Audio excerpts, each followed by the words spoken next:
দেখছো নি ফোন কান ধরে না। আচ্ছা আমি কিতাম কছেন তোর ভাই যে এরকম তেজ দেয় আল্লাহকে বাড়িয়া গেল ও না ইনো নাম গন্ধ নেই কত রাইত হইছে। আম্মা আব্বা তো বের হয়ে গেছে, অনেকক্ষণ হয়ে গেছে, এখন আউনের কোনো নামগন্ধ নাই। আচ্ছা তুই হে কর বাপে হাঙ্গাস খায় না পুতে পছন্দ করে, বাপে কিনে আনে না বাপে পুতে কিনে আনছে, ফ্রিজও নাই মাছ, তো আর দোষটা কি আই কি ইচ্ছি আর তো একটা কিছু রাঁধন লাগবে আই আনছি এটা এত তেজ দেখানে কি আছে বাপ পুতে তুই আরে কছেন। আপনারা কইছিলেন একটা আন্ডা ভাজি দেন, এটা ভাজি দিলে তো তাও একটু ঠান্ডা করন যাইতো। তো আন্ডা তুই টেবিলের হেদিকে বইয়া আসছিলি তুই কিনলে গেলি না, তুই আরে হারা দিছিস কিনলে, হ্যাঁ তুই আন দিয়ে রাস না। আমি খাইতে আসছিলাম না। আচ্ছা অন ফোন দে দে, তুই ফোন দি দেখ তোর বাপের ফোন দে। আমি ফোন দিতেছি। আম্মা আমি টেনশন করেন না। ফোন দে, টেনশন বললে করতাম না, আমি মানুষ না।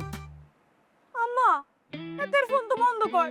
ইয়া কস আয় হাই গো, আই আমি কিতাম আই কোন দিকে যাইতাম কোন দিকে খুঁজতাম, এখন কি হাগল হয়ে গেছিনি বুঝো না, আমরা চিন্তা আমরা করতে এসি।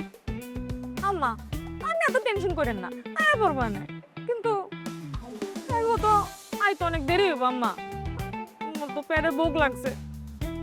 এই বুঝি তুই এরকম খাই খাই করস কিনলে, হ্যাঁ তোর কি খাওয়ান ছাড়া কোনো কাম নাই, এত খিদা কেন এত গিলস কেন তুই আরে কসেন বাপে বাইয়ে ঘরে বাইরে হরি রয়েছে তোর খাইতে মন চাই তুই খা তুই বেশি করি খা আই যাই।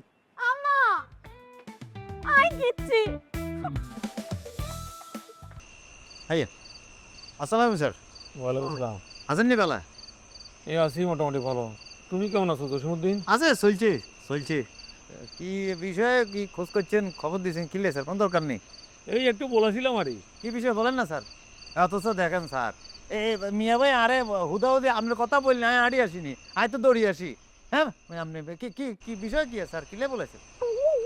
আপাতত একটা কামই তুমি করতে পারো। ও কর না, কি কি কাম কালি করে দেখেন না। বললাম তুমি বলো আর মাইয়ার লোক প্রেম করো। ঠিক আছে এই এত বলছে আমি শিওর। কি মিয়া লগে থাকি এটা কি শুরু করছেন মিয়া? এর কোনো কাম নেই। আর অন্য স্যার তোর কথা বিশ্বাস করছেন, হ্যাঁ তোর মাথা তোর ডিস্টার্ব স্যার, তোর কিছু মনে তাই না, হ্যাঁ তোর নিজের বোন না মনে রাখতে পারে না, তোর কথা শুনছেন আপনি। সুপার দি গালাতে থালা দিও কিলে বাইশ পেপি করস নি, চারের সামনে আরো ছোট করস নি, তুই চারের মায়া খুশি লাগে ফের করস না। করি আমি অবশ্যই করি, ওই পুরো ইনফরমেশন কিনলে দাও না।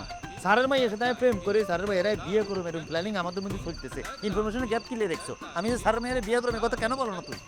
ও তাইলে করি ফেলো, দেরি করার কি নাই। না সেটা করুম স্যার, সময় বলি দিবে, একটু টাইম লাগবে আর কি বললা? বলছি বিয়ে শাদির বয়স হয়েছে নি, আর আমার একটা সময় আছে না, এখন আমার এনজয় করার বয়স, ঘুরে ফেরার বয়স, আমি এখন লাইফটাকে এনজয় করবো। বিয়ে শাদির সময় এখন তো আমার হন স্যার। খুশি তো আরে ঠিক কথাই কইছে, কিন্তু হনু মিয়া জসিমউদ্দিন তুমি এত দেরি করে বিয়ে করবা, আর কি আর মাইয়ারা আইবুড়ু বানাই ঘরে বইয়া রাখুনি। জানা আপনি কি করতে মানে আরে কি করতে বলেন আপনি? আমি কইতে চাইতেছি তুমি হয় আর মাইয়ারে বিয়ে করি বলো এখন, আর নাইলে হিতিরে সারি দাও। কথা একজন শিক্ষক এভাবে কথা বলতে পারে? কোথায় উনি আমাকে উপদেশমূলক কথা বলবে, উনি এই কথাটা আমি আপনার কথাটা নিতে পারলাম না, আমি খুব লজ্জা পাইলাম স্যার। তোমার যতই লজ্জা লাগুক আমার কিছু করার নাই।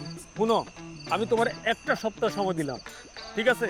এর মধ্যে তুমি আর মাইয়ারে বিয়ে করবা, আর এটা যদি তুমি না করো তাহলে আগামী এক সপ্তাহ পরে যে শুক্রবার আছে এই সময় আর মাইয়ার বিয়ে দিয়ে দেবো, তোমার দাঁত দিয়ে গেলাম। হ্যাঁ কি রে, কি সমস্যা কি? কোনো আনছেন নিয়ে আনে আরে হাতে নিজের যে মাস্টার মনে করতেছে, আরে ছাত্র হাতেই প্রশ্ন করে হাতেই উত্তর দেবে, কিনা হাতে কয় কি সমস্যা কি? হ্যাঁ স্যার আপনি হাগল চেতন কি লাই? এ হাগল কোন দে হাগল, কোন দে হাগল? আরে বিয়ের ব্যাপারে ছাড় দিলে আপনার কইলেন, বিয়ে আর মর্জি। আয় যখন মনে করুন বিয়ের সময় যায় বিয়ে করুন, আজকে করলে আজকে, কালকে করলে কালকে, আপনি আমার কোনো বিয়ের জন্য ছাপ দিতে পারতেন না, এটা একান্ত আর পার্সোনাল বিষয়। আর খবরদার কি কি মনে করছেন আপনার মেয়েরা নহলার লোকে বিয়ে দিবেন, দিয়ে দেখাই দেন, তারপরে দেখেন আই কে হরেন মেয়ে। আমি বসি হরি যা স্যার, আমরা কাম না করলেন হাগল তো চেতাই দিলেন। আরে হেতে হাগল হয়েছে বলে কি আমি হাগল হয়েছি? আমি মাইয়ার বাপ, আর একটা দায়িত্ব আছে না, আমি যা বলার হেতেরে বলে দিছি।